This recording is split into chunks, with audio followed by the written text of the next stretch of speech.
The scout was one of 5 who was swept away by floodwaters in the Narrows of southern Utah. Half a century later, a skull fragment and DNA testing will give the missing 17-year-old a proper burial.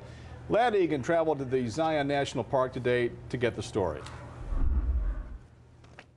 Even though it's not easy to talk about always, I'm glad I'm able to. Emotions run high when John Bangeter talks about the September 1961 trek. And a little bit of rain fell on us during the night, but nothing significant. After a night of camping in Zion National Park, Bangeter and other leaders led about 24 scouts up the Narrows. And they couldn't see the thunderstorm that came down and got them.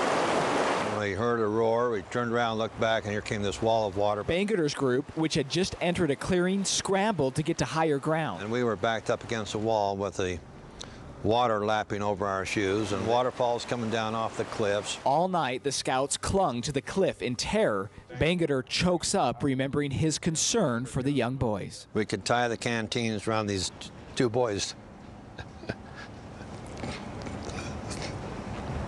Still hard to, but we thought we could put the canteens, maybe that'd help keep their heads above water. The next day, they cautiously hiked out, and it was then that they realized 4 scouts and a leader were missing. There was no way anyone could have survived that at all. The search went on for days by land and by air, with no success in finding the 2 missing. The bodies of 2 of the scouts and their scout leader were found here in between these 2 boulders where lots of debris piled up, and it was actually in this same area nearly 50 years later that a swimmer found a skull fragment. Lifting the sand up, and he came across and pulled something out that he thought was rather unique. Springdale Police Chief Kurt Wright kept the piece of skull for years until he heard about a free DNA testing program. I knew it was one of the 2 that were still missing, just a gut feeling. You hold out hope for maybe the first 5, maybe even 10 years.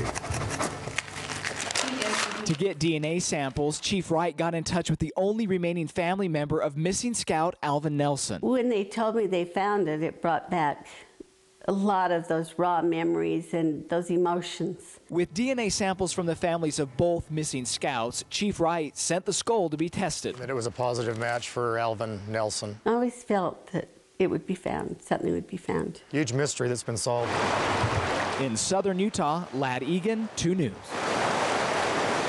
The family of the other missing scout, Frank Johnson, who was also 17 at the time, says they're glad that the Nelson family has some closure in this. Both families hope that more searching can be done to find the remains of the other missing scout.